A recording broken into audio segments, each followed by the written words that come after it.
kemudian tarawehnya paling rajin, umroh sering lagi. Ya, kalau berzikir di masjid berlama-lama, sholatnya bukan 5 waktu, ditambah qobliyah dan ba'diyah.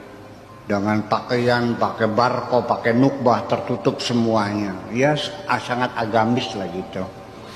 Yang sifatnya ritual-ritual, tapi ibadah sosialnya terlupakan, terabaikan. Anak yatim terlantar nggak makan, dibiarkan saja. Anak-anak cerdas nggak sekolah sampai tidak bisa mengecam pendidikan, padahal mereka anak-anak jenius. Orang-orang jompo sampai kerubuhan rumah, pada mati kerubuhan rumah. Dia sibuk sembayang. Ini kata Allah, bukan saya. Itu orang-orang yang mendustakan agama, mementingkan ibadah ritual, meninggalkan ibadah sosial. Itu pendusta agama. Ara'aital ladzi yukadzibu biddin, tahukah kamu orang yang mendustakan agama? Fadzalikal ladzi yad'ul yatim, yang membiarkan anak yatim terlantar. Jumpa lagi di channel 0 dengan Pak Git. Demikian telah kita saksikan bersama ceramah dari Buya Sakur tentang pendusta-pendusta agama ya teman-teman. Pendusta-pendusta agama di sini yang dibahas oleh Buya Sakur itu adalah diambil dari surat Al-Ma'un ya. Yang pada intinya orang-orang yang melalaikan sholat itu bukan orang yang meninggalkan sholat dalam arti di sini dalam harfiahnya gitu ya.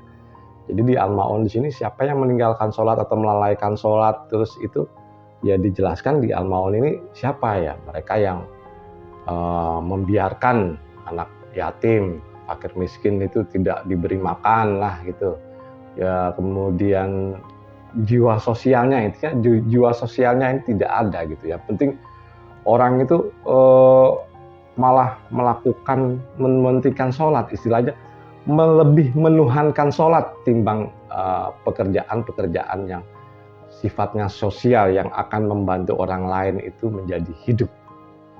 Artinya hidup di sini adalah lebih bermakna bagi kehidupan sehari-hari. Dalam hal ini dan di masa sekarang ini itu banyak sekali ustadz-ustadz atau para ahli agama itu yang mengajarkan tuntunan sholat. Sholat itu seperti inilah begitu, harus punya misalnya punya niat, kemudian wudunya harus benar, terus cara menjalankannya juga. Nah, ini pertama yang dibaca ini Allahu Akbarnya mesti begini, ininya rukuknya mesti gini, bentuknya seperti ini. Itu malah yang jadi masalah utama pada saat ini ya.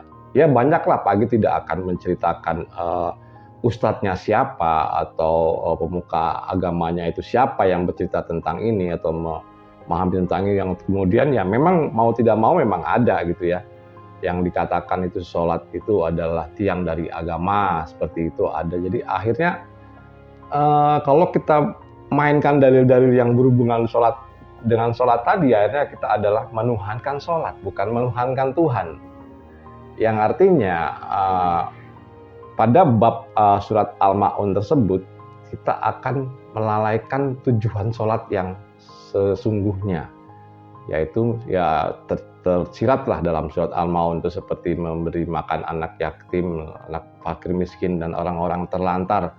Nah ini justru sholat yang sesungguhnya. Pak Git dalam hal ini tidak menyalahkan ustadz-ustadz itu ya yang mengatakan ini harus begini wudunya caranya, terus gini tuntunan sholatnya seperti ini supaya diterima. Ya itu kan sebetulnya kalau kita pakai logika itu sebetulnya hanya angan-angan sholat itu diterima atau tidak, itu sebetulnya apa ya, dibilang khusyuk atau tidak itu nggak ada satupun yang tahu gitu. Tidak ada satu orang pun yang tahu. Jadi kita tidak bisa membuat justifikasi bahwa sholat seseorang itu bakal diterima atau tidak. Tapi kita bisa lihat dari kenyataan sehari-hari dalam kehidupan.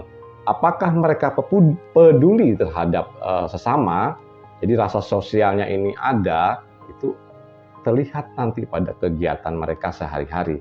Bisa dilihat kok, bisa dilihat dalam bentuk mereka sehari-hari. Ya kadang-kadang mereka kelihatannya sholat lah tuh, wah seperti khusyuk, tapi begitu lihat anak yatim, fakir miskin, orang yang tidak makan itu cuek aja gitu. Yang penting aku udah sholat, udah berhubungan dengan Tuhan.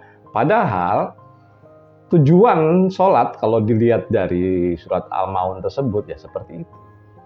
Jadi kalau orang-orang yang melalaikan sholat itu, jadi bentuknya aja sholat gitu, tapi mereka melalaikan tujuannya ya seperti tadi kalau Pak Ibu cerita itu ya seperti yang diungkapkan Buya Sakur lah. Nah ini memang kupasan yang agak lebih mendalam timbang kupasan-kupasan di kulit gitu ya. Kalau misalnya sholat itu misalnya sholat itu mendapat pahala, mendapat ganjaran baik dari Tuhan, itu kan masih soal kupasan-kupasan di kulit. Tapi kalau sudah tadi masuk ke surat Al-Maun, maka ini akan lebih mendalam tujuannya. Filosofinya itu lebih dalam sih. Surat Al-Maun itu lebih dalam, kita bisa lihat sendiri ya. Kalau orang yang meninggalkan sholat itu terus bukanlah orang yang artinya meninggalkan sholat dalam arti fisik, tapi melalaikan sholatnya itu ya meninggalkan tujuan-tujuan sholat. Dan penalaran di Al-Maun ini jarang yang dikupas seperti Buya Sakur lah. Buya Sakur ini istilahnya berani mengkritik gitu, berani membuat suatu keputusan yang tidak dikira-kira orang gitu, yang sebetulnya mungkin kalau Pak Agit bilang tingkat kecerdasannya di atas rata-rata para kiai. Kalau menurut Pak Agit, bahkan Buya Sakur pun tidak segan-segan yang mengkritik yang namanya kitab kuning. Itu Buya Sakur juga mengkritik tentang itu. Jadinya tujuannya kita mencontoh Buya Sakur itu artinya mengajak diskusi. Jika kita membaca kitab kuning, itu bukan berarti kita harus mengiyakan atau melakukan semua yang dikatakan kitab kuning. Jadi kita diberi akal pikiran oleh Allah itu untuk berpikir. Jadi untuk melogikakan sesuatu ya, ini digunakan ini karena ini adalah anugerah atau rahmat terbesar dari Allah yang tidak dimiliki makhluk lainnya, termasuk hewan, termasuk kalau beda ya kalau misalnya malaikat gitu ya.